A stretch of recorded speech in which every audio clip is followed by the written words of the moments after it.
Last time we have started reading on this sub-chapter, merit, and we have finished reading the first sutta, meritorious deeds, where the Buddha explains cultivating 7 years of a mind of loving kindness. And then for 7 years, the Buddha is in the heavenly realms. And today we are going to read the second sutta of this sub-chapter, 3 bases of merit.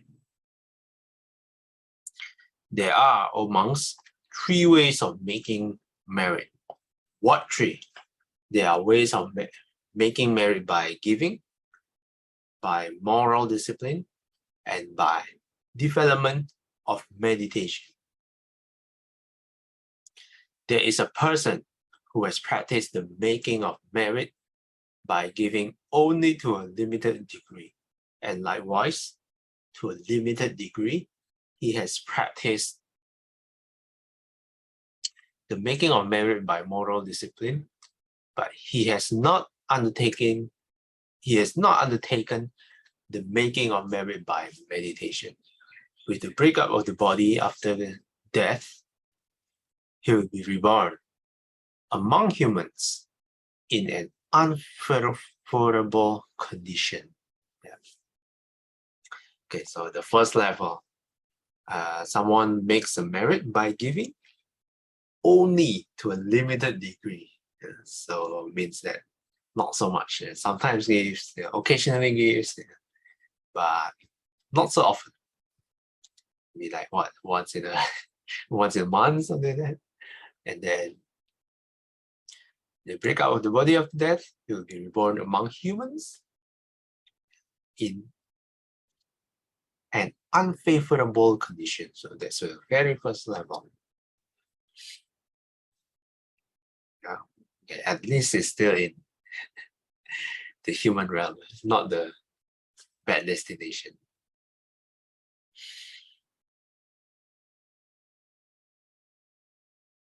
Okay, let me check how long is this. Okay, it's pretty short. Sister Saikyo, would you like to read?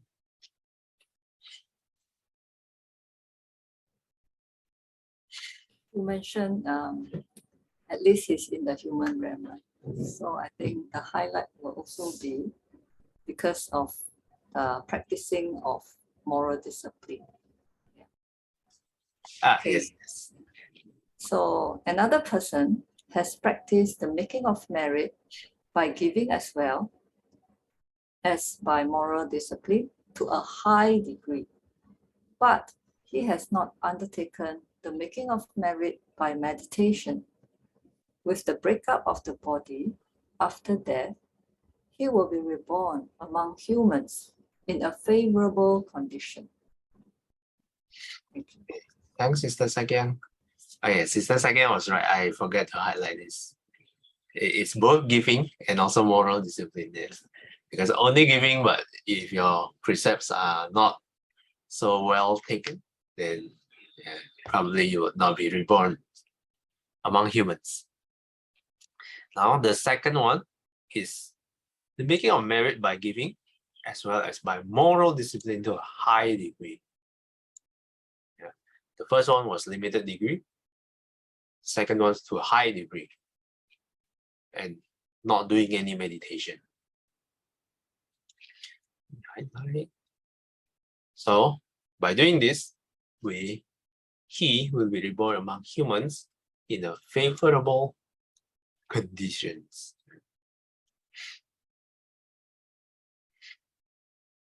So are we in favorable condition?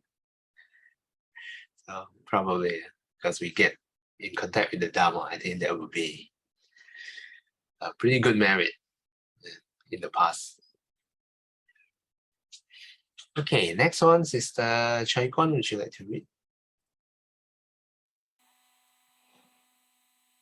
Or he will be reborn in the company of the Devas of the 4 great kings, and there the 4 great kings who had practiced to a very high degree the making of merit by giving and by moral discipline surpass the devas of their rhyme in 10 respects. In divine lifespan, divine beauty, divine happiness, divine fame, divine power, and in divine sight, sound, smell, taste, and touches. Or he will be reborn in the company of the Tawatimsa Devas, and there Saka, ruler of the Devas, who had practiced the making of merit by giving and by moral discipline to a very high degree, surpasses the Devas of their rhymes in 10 respects, in divine lifespan, divine beauty, divine happiness, divine fame, divine power, and in divine sight, sound, smell, taste, and touches. Similar statements are made for rebirth among the Yama Devas, Tusita Devas, the Devas who delight in creating, the Devas who wield power over others' creation, and for the respective rulers of this rhyme. These monks are the 3 ways of making merry. Anguttara Nikaya 8, chapter 36. Sadhu, sadhu, sadhu. And thanks, Sister Chekwan. Okay, so this one actually continues with this line. If one's making merits by giving as well as moral discipline, okay, to the degree you practice giving and moral discipline, if you practice a lot, then you'll be reborn in the heavenly realms, and then in the heavenly realms there are different levels as well. So to the extent that you practice giving and moral discipline, then you will be reborn in an even higher realms subsequently. So the first one is the company of the devas of the 4 great kings. Yeah. Practice to a very high degree, surpass the devas of the realm in 10 respects. And then the next one is the Tawatimsa devas. Then so on and so forth here. The Yama devas, Tusita devas, yeah. And so on and so forth. Yeah. So this highlights the power of giving as well as practicing moral discipline. Okay, let's continue reading a few more. Can I just clarify? What does it mean by the merits by meditation? Okay, in this sutta itself, it does not mention the benefits, but merits by meditation is when you meditate, then you will receive a merit as well, but with a different purpose and results. By meditation, there are many kinds of meditation that you can do to acquire, to make merits. So in the first sutta, we take a look at meditation of loving kindness for 7 years, and then you'll be reborn in heavenly realms for 7 years. And there's also in the book Noble Path, we cover many kinds of meditation as well. There's also meditation on the breath, the meditation on the posture, meditation over impermanence. Yeah.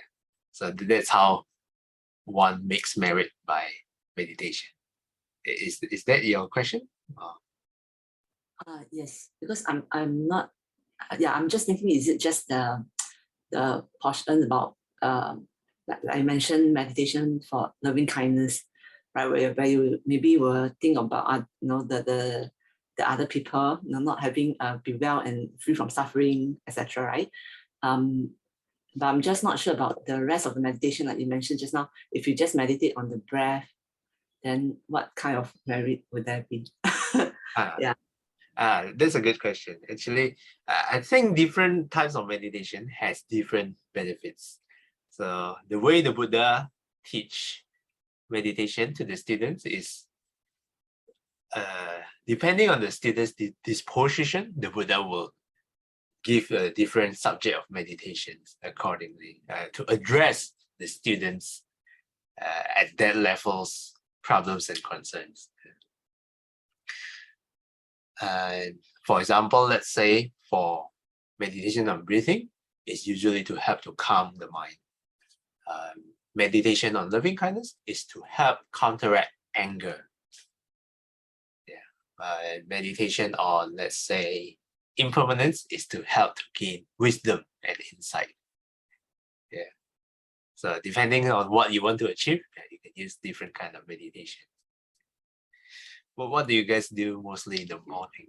Is it breathing, or do you guys meditate on other things?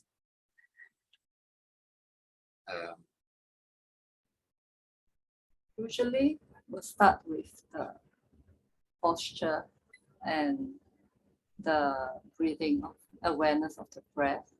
Then after that, I think the initial part is to calm the mind. After that, then we proceed to, like what Marcel has mentioned, you can meditate on the 4 immeasurables. You can meditate on death. That means observing every breath can be your last breath. Even if it's not your last breath, it is definitely one breath closer to death. You can meditate on the fouliness of your body so that it reduces your attachment to this body. And then you can meditate on, like what Marcel mentioned, impermanence, non-self. Yeah, all these are what I usually do. Sometimes I use guided meditation from Bhikkhu Analayo.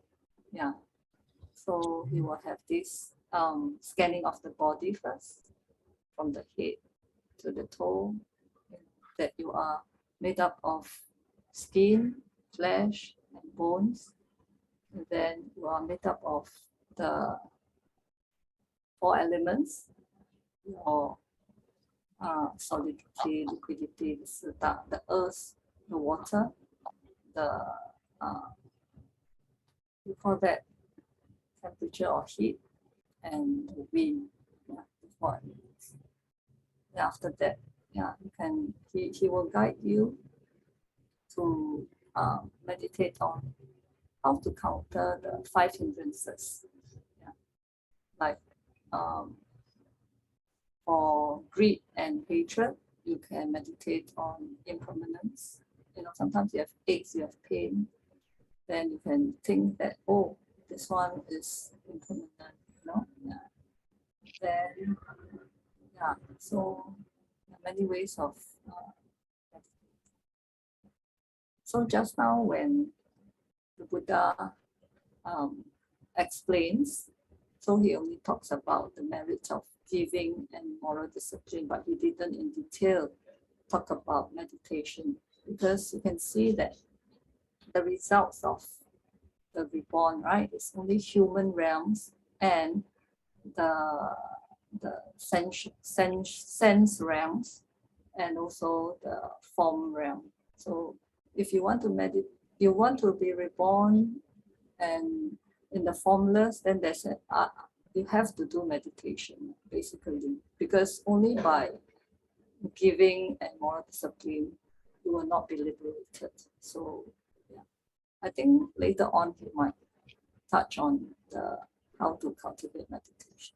Yes. This is the beginning for us to have accumulate merit, so that in our next life, if we didn't get liberation, at least we can have good favorable conditions whereby we can be reborn in human realms, then we can have favorable conditions to practice to continue.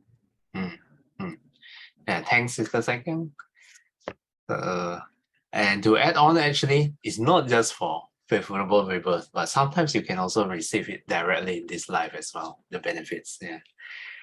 And also, if we take a look, it is actually covered at the last part of this chapter.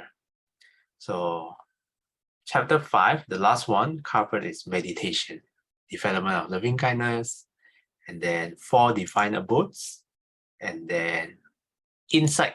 surpasses all. So it covers these 3 kinds of meditation. We'll take a look again next time when we reach this part. And at the later chapter, it will be covered much more extensively about meditation. So from chapter 8 onwards to chapter 10, chapter 9 at least, is all about meditation. And also you can revisit the Noble Eightfold Path. It's also covered extensively there. Yeah. That's a very good question, my sister Sing Hui. Thanks for the question. Anyone else would like to comment or question?